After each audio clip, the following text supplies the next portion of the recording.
Assalamualaikum warahmatullahi wabarakatuh.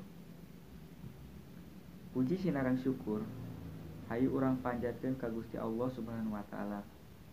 Nu atos maparinan rahmat sareng karuniana dugi ka urang sadayana tiasa kempel di ieu tempat kalawan sehat walafiat. Hadirin teradancangan sadayana. Dinten ayeuna teh nyaeta dinten Sumpah Pemuda.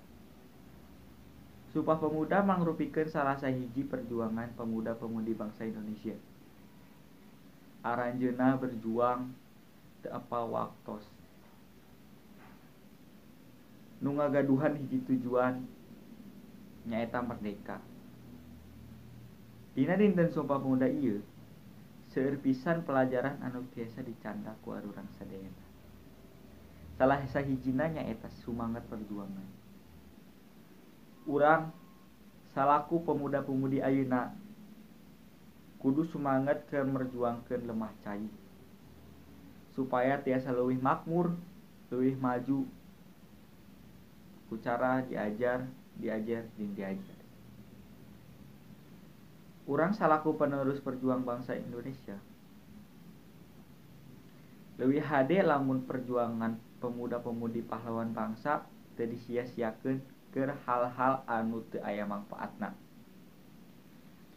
Komo deui lamun urang dugi kabawa ku zaman modern sapertos pergaulan bebas jeung konsumsi narkoba.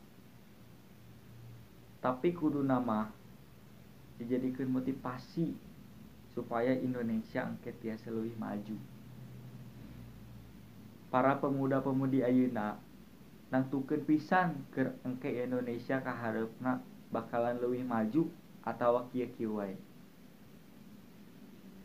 Lamun ti ayeuna urang teu diajar, tangtu harapan Indonesia tiasa leuwih maju moal pernah tiasa kahontal. Malah bakalan sabalikna. Hadirin teradancangan sadayana. Dina dinten Sumpah Pemuda ieu hayu urang jadikeun pendorong nu ngabangkitkeun sumanget keur ngawangun bangsa Indonesia. Ulah nepikeun kaseseret kabawa ku budaya barat anu teu sesuai jeung norma oge budaya urang. Sakitu bae nu tiasa kusim kuring dipihatur. Hapunten bilih aya kalepatan. Akhirul kalam. Wabillahi taufiq wal hidayah. Wassalamualaikum warahmatullahi wabarakatuh.